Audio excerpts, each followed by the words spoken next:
Olá e bem-vindo! Hoje a gente vai mergulhar num material fascinante que veio do Tencent U2 Lab. O tema é um dos maiores dilemas da inteligência artificial hoje em dia: o tamanho. Uhum. A corrida da IA nos últimos anos tem sido sobre escala, né? Modelos cada vez maiores, com centenas de bilhões até trilhões de parâmetros, mas essa busca por gigantismo está criando assim uns monstros que são caros, lentos e inacessíveis para quase todo mundo. Exatamente. Pensa nisso como construir arranha-céus cada vez mais altos. É impressionante, claro, mas a que custo? O custo computacional é astronômico, o que significa que só umas poucas empresas no mundo conseguem bancar isso. Certo. E na prática, para o nosso dia a dia, um modelo gigante que demora para responder não é muito útil, especialmente se você quer que ele rode no seu celular sem depender de uma conexão o tempo todo com a internet. E é exatamente por isso que o documento de hoje chamou a nossa atenção. É um relatório técnico sobre um modelo chamado U2 LLM, que vai totalmente na contramão dessa tendência. Ele foi projetado para ser leve, mas, e aqui está o ponto-chave, surpreendentemente poderoso. A nossa missão aqui é desvendar a engenharia por trás dele. Como é que eles conseguiram tirar tanto desempenho de um modelo tão compacto? A resposta, como a gente vai ver, está menos na força bruta e mais na elegância do método. Eles não construíram um motor maior, eles construíram um motor mais inteligente. E a chave para isso parece estar na forma como o modelo foi ensinado a pensar. Certo, vamos desempacotar isso. O ponto de partida do relatório é essa crítica à abordagem atual de simplesmente escalar os modelos. O progresso da IA parece estar diretamente ligado ao jogar mais e mais parâmetros no problema. Qual é o problema fundamental de seguir esse caminho? O que se perde com essa obsessão por tamanho? Bom, além dos custos que a gente já mencionou, computacionais, financeiros, até ambientais, você cria uma barreira de entrada gigantesca. A inovação fica concentrada na mão de poucos. Por isso, existe um interesse crescente em modelos mais enxutos, com menos de 7 bilhões ou, como nesse caso, perto de 2 bilhões de parâmetros. Só que tem um problema aí, né? Historicamente, modelos pequenos significavam modelos, digamos, burros. Exato. E por que isso acontece? Essa é a intuição, mas na prática não funciona bem assim. O relatório explica que a técnica mais comum para criar modelos menores, a distilação, é meio superficial. Distilação. Basicamente você treina um modelo pequeno para imitar as respostas de um modelo grande e poderoso. O problema é que ele aprende a imitar o comportamento, mas não desenvolve as capacidades de raciocínio por trás. Ah, entendi. É como ensinar alguém a passar numa prova de múltipla escolha decorando o gabarito, em vez de ensinar a matéria de verdade. A pessoa acerta as respostas, mas não sabe resolver um problema novo. É exatamente essa a analogia. O resultado são modelos leves, que são frágeis. Eles não generalizam bem para novas situações e, o mais importante, eles falham miseravelmente em tarefas que exigem planejamento e execução de múltiplos passos. O que o pessoal da área chama de capacidades agênticas.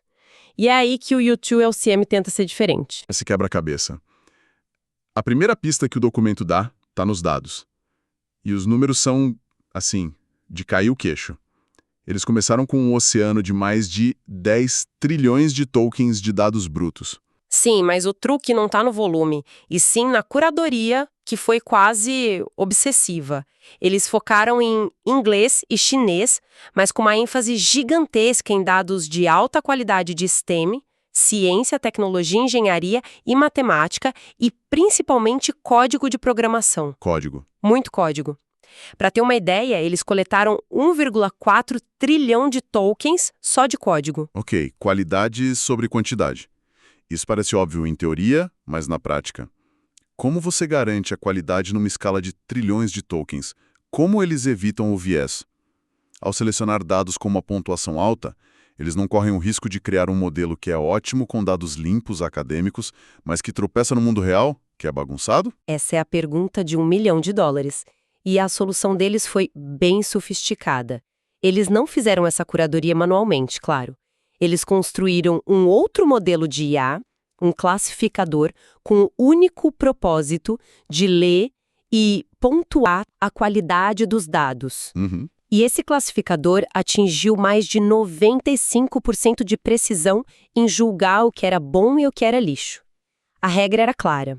Só os dados com nota média acima de 8,5 entravam no treinamento. Então eles usaram IA para filtrar o alimento da outra IA. E isso fez diferença? Uma diferença brutal. O relatório descreve um experimento fundamental. Eles treinaram um modelo com 80 bilhões de tokens desses dados de alta qualidade e outro com 100 bilhões de tokens de dados brutos, sem filtro nenhum. E o resultado? O modelo treinado com menos dados, mas de maior qualidade, não só teve um desempenho melhor, como atingiu esse resultado na metade do tempo. É a prova definitiva de que alimentar a IA com junk food digital assim não funciona. Entendi. Então a base de tudo é um alimento de altíssima qualidade para o modelo. Mas mesmo o melhor ingrediente, não adianta se a receita for ruim, né? Como eles ensinaram o modelo a cozinhar com esses dados, a pensar de forma mais estruturada? Então, aqui entra o conceito que eu acho que é o central do trabalho deles, que eles chamam de Agentic QT, ou cadeia de pensamento agêntica. Certo. A cadeia de pensamento tradicional, o Chain of Thought, é uma técnica onde se ensina um modelo a pensar passo a passo. O problema é que muitas vezes esse pensamento pode virar um devaneio, o modelo se perde no caminho, sabe?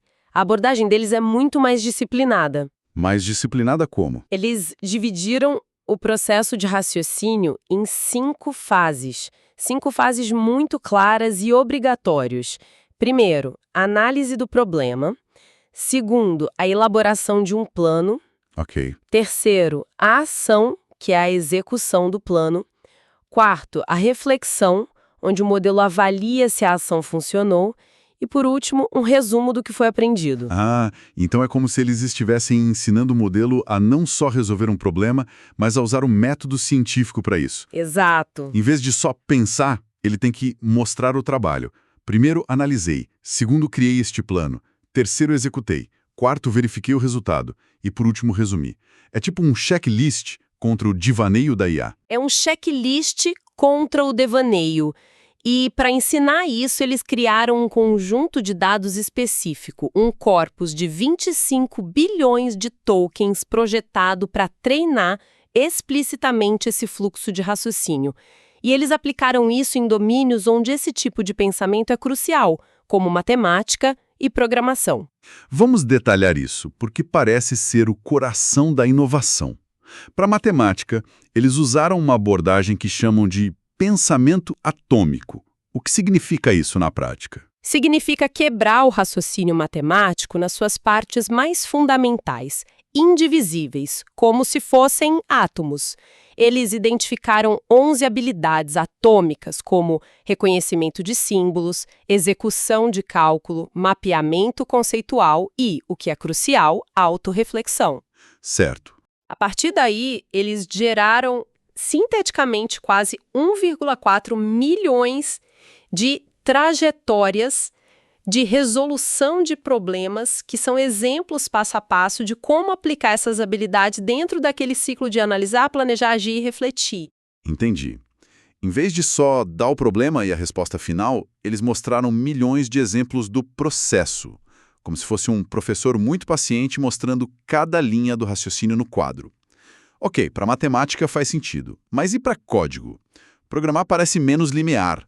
Como eles aplicam essa mesma rigidez a algo que pode ser tão caótico? Eles adaptaram a mesma filosofia. Focaram em capacidades atômicas de um programador, como explorar a estrutura de um repositório de código, gerar uma correção para um bug ou testar uma função, mas aqui eles usaram uma técnica ainda mais inteligente que eles chamam de escalonamento de ações. Escalonamento de ações? Isso soa complexo. A ideia é brilhante na sua simplicidade. Eles pegaram trajetórias de programação, tanto as que deram certo quanto as que falharam. E em pontos críticos de decisão, eles criaram ramificações. Ramificações. Imagina que num ponto do código, o programador poderia ter tentado a abordagem A ou a abordagem B. Em vez de mostrar ao modelo só o caminho que deu certo, eles mostram os dois. Eles mostram o que acontece se você seguir o caminho A e o que acontece se seguir o caminho B, mesmo que o B leve a um erro. Espera, isso é incrivelmente útil. Então o modelo não aprende só a receita do bolo que deu certo. Não. Ele aprende também por que não se deve colocar sal no lugar do açúcar, porque ele viu um exemplo de onde isso levou. Ele aprende com os erros dos outros? Exatamente. Isso enriquece o aprendizado de uma forma que um simples certo ou errado nunca conseguiria. Mostra múltiplos caminhos possíveis e as consequências de cada um. E eles levaram essa ideia ainda mais longe para ensinar tarefas de pesquisa, usando uma estratégia que eu achei genial, a síntese inversa. Síntese inversa. Me explica isso. É a engenharia reversa do processo de descoberta. Imagina pegar um relatório de pesquisa complexo, de altíssima qualidade, já pronto. Em vez de ensinar o modelo a escrever um relatório, eles mostram o relatório final e pedem para ele deduzir, passo a passo, qual teria sido a trajetória de pesquisa mais plausível para chegar naquele resultado. Cara, isso é demais. Então, em vez de tentar ensinar um modelo a pescar do zero, eles mostram um peixe perfeitamente cozido e dizem: agora me mostre passo a passo como você teria pescado, limpo e preparado este prato. De treinamento de altíssima qualidade sobre como pensar de forma estratégica numa pesquisa. Algo que é extremamente difícil e caro de se criar do zero. Ok. Então a gente tem dados ultra curados e métodos de treinamento muito inteligentes para ensinar o raciocínio. Mas o relatório também menciona que a própria mecânica do modelo, a arquitetura, foi customizada. O que se destaca aí? Duas coisas se destacam, e ambas são sobre eficiência. A primeira é o tokenizer. O tokenizer é a peça que quebra o texto em pedacinhos que o modelo consegue entender. Em vez de usar um genérico, eles criaram um do zero com treinamento multifásico. E por que se dá todo esse trabalho? Qual a vantagem na prática? Pensa no tokenizer como um tradutor especializado. Um tradutor genérico pode ser bom em conversas do dia a dia, mas vai se atrapalhar com o jargão técnico. O tokenizer deles foi treinado especificamente para ser fluente não só em inglês e chinês, mas no idioma da matemática e do código. O resultado é uma taxa de compressão muito melhor. Ele precisa de menos palavras, menos tokens para representar a mesma informação complexa, o que economiza processamento e memória a cada passo. Faz todo sentido. E a segunda escolha de arquitetura? A segunda é a arquitetura de atenção, o coração do modelo, chamada Dense MLA. Multilatente Attention. Aqui a coisa fica um pouco mais técnica, mas a analogia ajuda. Pensa na atenção de um modelo de IA como uma lanterna num quarto escuro, procurando as informações mais importantes. Certo. Arquiteturas tradicionais usam uma única lanterna muito potente para focar numa coisa de cada vez. A Dense MLE é como dar ao modelo várias lanternas menores e mais ágeis que ele pode apontar para diferentes cantos do quarto ao mesmo tempo. Entendi. Ele consegue capturar mais nuances e relações entre as palavras, mesmo sendo um modelo pequeno. É uma forma de ser mais expressivo e eficiente com recursos limitados. É a arquitetura ideal para o objetivo deles. Tem um modelo poderoso que possa rodar diretamente em dispositivos como celulares. E lembre-se, o U2LLM tem só 1,96 bilhão de parâmetros. Entendi. Então não é só um holofote. São vários focos de luz que criam uma imagem mais rica. Ok, então juntando tudo. Dados impecáveis, treinamento focado em raciocínio estruturado e uma arquitetura enxuta e eficiente, a pergunta final é: isso tudo funcionou na prática? Os resultados apresentados no relatório são muito, muito fortes. O modelo base U2LMM, com seus quase 2 bilhões de parâmetros, supera consistentemente outros modelos de tamanho similar e, o mais impressionante, compete de igual para igual com modelos bem maiores, como o Ken-Tree de 4 bilhões de parâmetros. Me dá um exemplo concreto, algo que realmente mostre essa capacidade de competir com os maiores. O melhor exemplo é no benchmark de programação Human Naval, que mede a capacidade de um modelo de gerar código funcional a partir de uma descrição. A versão Instruct do U2LMM de 2 bilhões de parâmetros atinge uma pontuação de 95,9. E como isso se compara? O modelo Ken-Tree, com 4 bilhões de parâmetros, o dobro do tamanho, marca 95,4 no mesmo teste. Espera um pouco, deixa eu ver se eu entendi. Um modelo com metade do tamanho não só empata, mas vence um maior numa tarefa tão complexa e especializada como programação? Exatamente. Isso vira de cabeça para baixo a ideia de que você precisa de um motor de caminhão para ganhar uma corrida. Eles estão usando um motor de Fórmula 1, pequeno e super otimizado. Essa é a analogia perfeita. Geralmente, quando se fala de modelos pequenos, a gente aceita uma queda de performance como sacrifício pela eficiência. Mas aqui não há sacrifício, há uma vitória. Isso muda completamente as regras do jogo. E quanto àquelas capacidades agênticas que a gente mencionou no início? O treinamento para pensar de forma estruturada deu resultado. Deu, e um resultado mensurável. O treinamento extra, com aqueles dados de trajetória agêntica que eles chamam de AMT, gerou um aumento médio de 14,4% no desempenho nessas tarefas de planejamento e ação. E 14,4% em benchmarks de IA não é um ganho marginal, é um salto enorme. É a diferença entre um assistente que entende o que você pediu e um que realmente executa a tarefa de forma inteligente. Precisamente.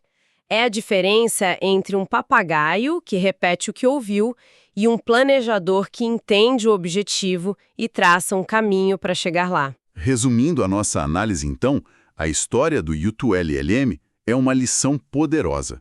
Com uma curadoria de dados quase obsessiva, um foco cirúrgico em ensinar um raciocínio estruturado e escolhas de arquitetura inteligentes, é possível sim criar modelos de linguagem pequenos que são incrivelmente capazes. É a validação de uma nova filosofia. Uma mudança da mentalidade de maior é sempre melhor para mais inteligente é melhor. O foco sai da força bruta computacional e vai para a elegância e a eficiência do método de treinamento e, acima de tudo, da qualidade dos dados. E, para deixar uma reflexão final, o relatório termina apontando para o futuro. Eles mencionam os próximos passos, como expandir esses modelos para serem multimodais, ou seja, capazes de entender imagens e sons, não apenas texto, e evoluí-los para o que eles chamam de modelos do mundo, que podem simular ambientes complexos. E essa é a questão que fica no ar e que é fascinante. Se eles conseguiram extrair tanto desempenho de um modelo de texto tão eficiente, que novas capacidades vão surgir quando esses mesmos princípios de curadoria e raciocínio estruturado forem aplicados a modelos que podem ver, ouvir e interagir com simulações do nosso mundo. Certo. O que isso vai significar para o futuro dos assistentes de IA que levaremos em nossos próprios bolsos? Não será mais um assistente que busca informação, mas um que pode simular resultados e te aconselhar sobre o melhor plano de ação. E isso rodando localmente no seu aparelho. Essa é a promessa.